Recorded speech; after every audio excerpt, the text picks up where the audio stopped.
Hello my dear student, welcome to K Chauhan vision. हम एक नया लेसन शुरू करने जा रहे हैं, diversity in living organisms. Hindi में है इसका नाम जीवों में विविधता। जीवों में विविधता, ठीक है।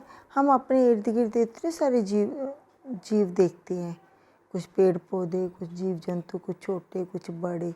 तो उन सभी को अगर हम उनके बारे में जानकारी प्राप्त करना चाहें, ठीक है, तो क्या संभव है? कितने सारे जीवों को तो हमने देखा भी नहीं है, ठीक है। तो इस लेसन में जीवों के वर्गीकरण से रिलेटेड क्वेश्चंस किए गए हैं कि कैसे जीवों का वर्गीकरण किया गया है। तो आज उसकी मैं पार्ट फर्स्ट लेके आपके सामने आई हूँ, ठीक है। ये लेसन थोड़ा लंबा है पर बहुत इजी लेसन है, ठीक है, और बहुत सारी जानकारी हमें इस लेसन से मिलती है। तो क्वेश्चन पहले हमारे क्वेश्चन से शुरू करेंगे कि हम जीवधारियों का वर्गीकरण क्यों करते हैं। तो जीवधारियों का वर्गीकरण इसलिए करते हैं क्योंकि संसार में बहुत सारे पेड़ पौधे और जीव जंतु पाए जाते हैं। कुछ संसार में कुछ जीव तो बैक्टीरिया जैसे बहुत छोटे हैं जिनको सूक्ष्मदर्शी से ही देखा जा सकता है, और वहीं दूसरी ओर कुछ इतने बड़े बड़े जीव जंतु हैं जैसे 30 मीटर से भी ज़्यादा लंबे जीव पाए जाते हैं, जैसे नीली व्हेल, ब्लू व्हेल इसको बोलते हैं। ऐसे ही पेड़ पौधों में भी ये विविधता देखने में मिलती है। कैलिफोर्निया में एक पेड़ पाया जाता है जिसका नाम है रेडवुड पेड़, ठीक है। ये पेड़, इसकी ऊंचाई जो है वो 100 मीटर से भी ज़्यादा लंबी है। तो कुछ पेड़ बहुत ही छोटे होते हैं, ठीक है, जितने छोटे होते हैं कि उनको देखने के लिए माइक्रोस्कोप की ज़रूरत पड़ती है, ठीक है।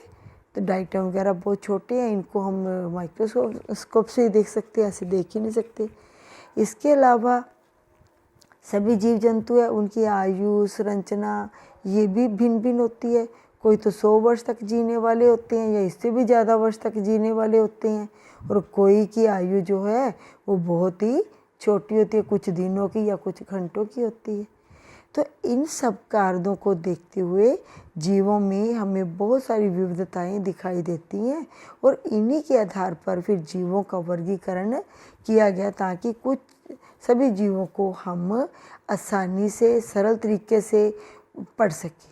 तो कुछ जीवों की संरचना जैसे बहुत सरल है, कुछ जीवों की संरचना बहुत जटिल भी है, ठीक है।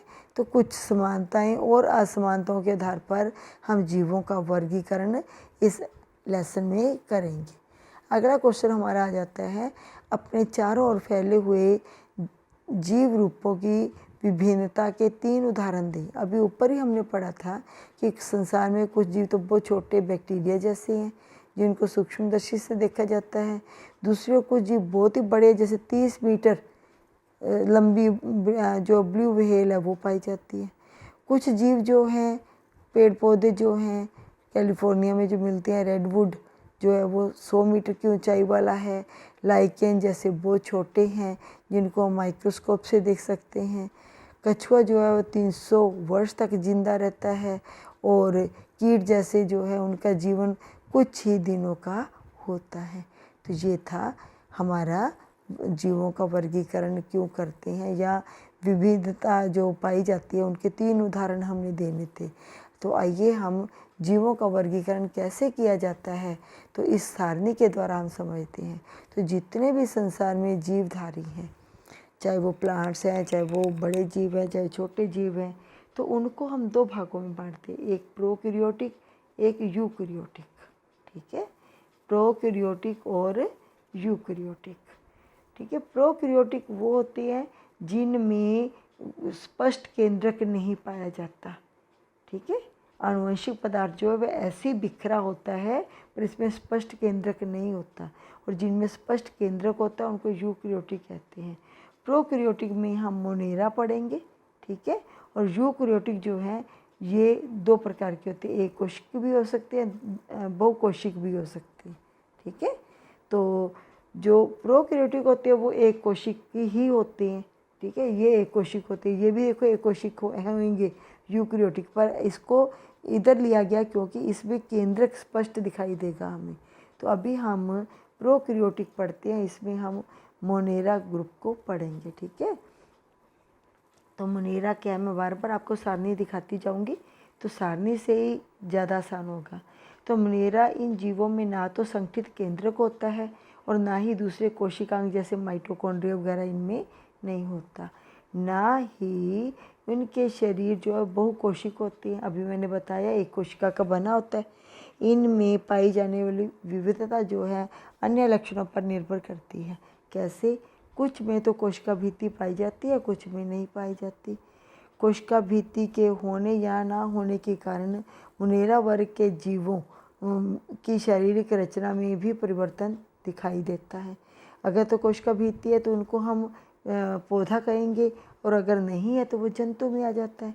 तो अब फिर मुनेरा वर्ग के जीव जंतु आधे तो पौधों जैसे होंगे, आधे फिर उसको हम किस में गिनेंगे? जीवों में गिनेंगे।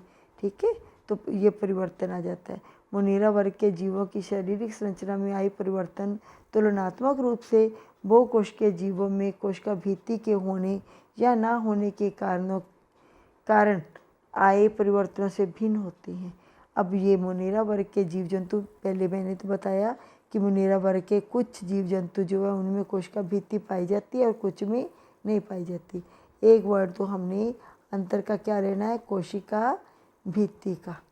ठीक है, कोशिका भित्ति पाई जाती है, कुछ में नहीं पाई जाती। दूसरा लेना है हमने अंतर कि कुछ मुनेरा वर्ग के जीव जंतु अपना भोजन स्वयं बनाते हैं, स्वपोषी या कुछ विषमपोषी। ठीक है, तो दो अंतर हमने लेके चलनी है। तो उदाहरण इसके क्या आएंगे? जीवाणु, नीले हरे शैवाल, साइनोबैक्टीरिया, माइकोप्लाज्मा। ये मुनेरा वर्ग के जो थे उदाहरण थे। तो हमने मुनेरा वर्ग कहाँ से पढ़ा? इसमें आए प्रोकैरियोटिक जो जीव जंतु होते हैं उसका उदाहरण जो हमने ग्रुप पढ़ा था वो मुनेरा में पढ़ा था। अब क्वेश्चन आए अगर कि मुनेरा वर्ग के कोई दो लक्षण बताएं, तो आप बताओगे मुनेरा वर्ग के कुछ जीवों में कोशिका भित्ति पाई जाती है और कुछ जीवों में कोशिका भित्ति नहीं पाई जाती। दूसरी बात, मुनेरा वर्ग के जो जीव जंतु होते हैं वो अपना कुछ जीव, मुनेरा वर्ग के कुछ जंतु जो हैं वो अपना भोजन स्वयं बना सकते हैं, स्वपोषी होते हैं, और कुछ परपोषी होते हैं। और उदाहरण आप इसका जो है बता सकते हो। क्या बताया था मैंने आपको? जीवाणु, नीले हरे शैवाल, साइनोबैक्टीरिया, ये आ गया। अब जीवधारी जिनमें प्रोकैरियोट्स पाए जाते हैं वो तो मुनेरा हमने पढ़ लिया। जीवधारी जो यूकैरियोटिक होते हैं मीन्स जिनमें स्पष्ट केंद्रक पाया जाता है। क्या पाया जाता है? केंद्रक। और दूसरे कोशिकांग भी पाए जाते हैं, उनको यूकैरियोटिक कहते हैं। अब यूकैरियोटिक को अगर पढ़ना हो तो हम कैसे पढ़ेंगे? यूकैरियोटिक जो है वो दो प्रकार के हो सकते हैं, एक तो एक कोशिक और एक बहुकोशिकीय। एक कोशिकीय मीन्स इनका शरीर एक ही कोशिका का बना होगा और इसमें एक स्पष्ट केंद्रक भी मिलेगा और साथ में दूसरे कोशिकांग भी मिलेंगे। ठीक है, अब इसमें हम पढ़ने जा रहे हैं प्रोटिस्टा। तो आओ पहले प्रोटिस्टा पढ़ते हैं, फिर उसके बाद फिर वापस इस सारणी पे आएंगे। ठीक है, ये तो हमने पढ़ लिया था प्रोटिस्टा। तो प्रोटिस्टा क्या होता है? इनमें एक कोशिक यूकैरियोटिक जीव आते हैं। इस वर्ग के कुछ जीवों में गमन के लिए सीलिया या फ्लैजिला नाम की रचनाएं पाई जाती हैं। ये स्वपोषी और विषमपोषी दोनों प्रकार के हो सकते हैं। एक कोशिकीय शैवाल, डाइटम, प्रोटोजोआ इत्यादि इसके उदाहरण हैं। तो ये है, इन्होंने कहा कि गमन के लिए इसमें ये सीलिया, ये वाली जो धागे धागे से दिखाई दे रही है इसको सीलिया कहते हैं। ये लिखा हुआ सीलिया पाए जाते हैं। देखो ये स्पष्ट केंद्रक पाया जाता है इसमें। ठीक है, भोजन धानी है, ये वो जो है स्कुंचनशील जलधानी, इसको ये लिखा जलधानी है। ठीक है, तो ये सभी एक कोशिका के अंदर ही पाए जाते हैं। अमीबा में देखो आप केंद्रक दिख रहा है आपको, ये स्कुंचनशील धानी दिख रही है, ये चलने के लिए जो है नकली पाद या कूट पाद दिखाई दे रहे हैं आपको। ठीक है, तो ऐसे इनमें एक ही कोशिका जो होती है वो सारे काम करती है। यूग्लिना में चलने के लिए क्या पाया जाता है? ये फ्लैजिलम या फ्लैजिला पाए जाते हैं। ठीक है, इनके द्वारा ये चलते हैं। इसमें भी देखो स्कुंचनशील धानी है, केंद्रक है। ठीक है, इसमें क्लोरोप्लास्ट भी पाए जाते हैं, इसलिए ये स्वपोषी भी हैं। ठीक है, तो ये हमने पढ़ा हमने यहाँ तक पढ़ा। तो हमने पढ़ा जीवधारी जो हैं वो दो प्रकार के, प्रोकैरियोट्स में मोनेरा पढ़ लिया था हमने, फिर यूकैरियोट्स में हमने एक कोशिका वाले में प्रोटिस्टा पढ़ा।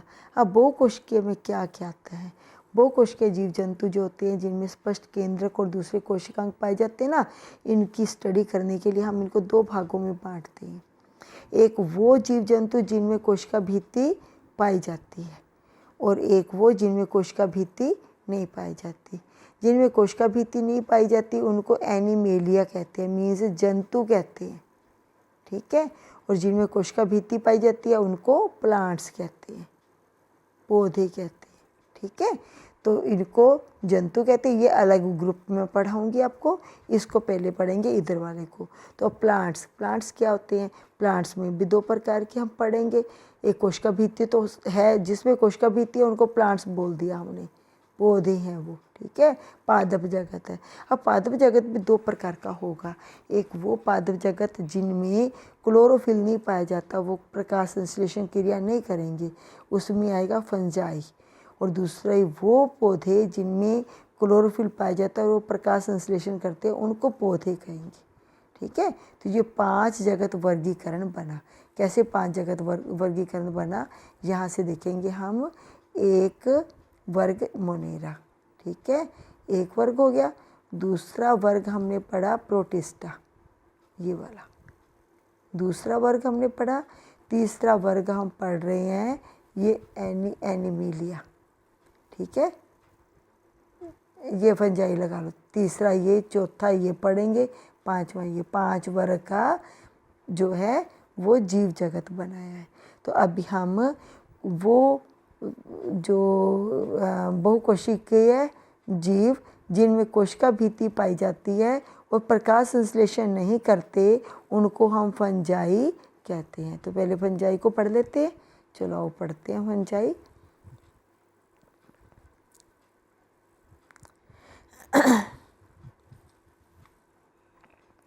फंजाई ये विषमपोषी यूकैरियोटिक जीव होते हैं।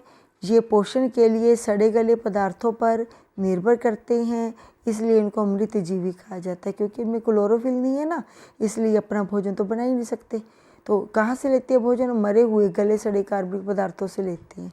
आपने देखा होगा घरों में कोई सब्जी पुरानी पड़ी हो या कोई ब्रेड पड़ा हो, उस पर उल्ली लग जाती है, तो वो क्या है? फंजाई है।